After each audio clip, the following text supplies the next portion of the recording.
আমি এই বিষয়ে আমাদের ব্যারাকপুরের আমাদের সিনিয়র লিডার আমাদের অর্জুন সিং মহাশয়, তিনি এই বিষয়ে আমার মনে হয় যথাযথ পদক্ষেপ করবেন।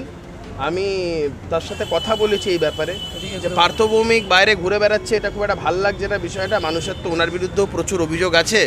এই ব্যাপারে আমার মনে হয় অর্জুন সিং মহাশয় তিনি যথাযথ পদক্ষেপ করবেন। আমি ওনার সাথে কথা বলেছি এই বিষয়ে, তিনি ব্যবস্থা গ্রহণ করবেন বলে আমার মনে হয়। কারণ উনি জানেন যে বেশ কিছু অভিযোগ, তিনি বলছিলেন যে ওনার ব্যাপারে বেশ কিছু অভিযোগগুলোও আছে।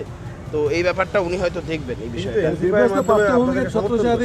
নিশ্চয়ই, আমি তো বললাম কান টানলে মাথা যখন আসবে, কান যখন টানা হয়েছে এখন অনেক এরকম মাথারা আসবে। তা সে যা কিছু করতে পারে, এইসব নিয়ে কোনো মাথা ব্যথা নেই। শুনুন, আমি এই কথা আগেও বলেছি, সে বালিশ চাটা তৃণমূল হোক আর চটি চাটা তৃণমূল হোক, আমাদের কাছে সব তৃণমূল মানেই চোর, চোর মানেই তৃণমূল। আরো সে কোনো পার্সোনাল শত্রুতা রাখবেন না। হ্যাঁ, পার্থবাবুর সঙ্গে আমার তো কোনো ব্যক্তিগত লড়াই নেই।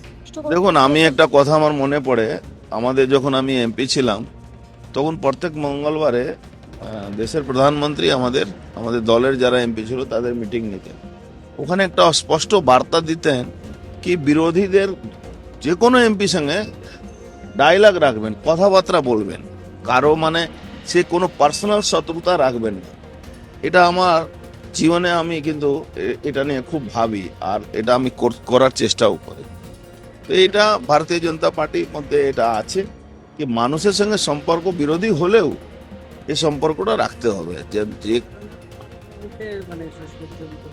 হ্যাঁ, পার্থবাবুর সঙ্গে আমার তো কোনো ব্যক্তিগত লড়াই নেই।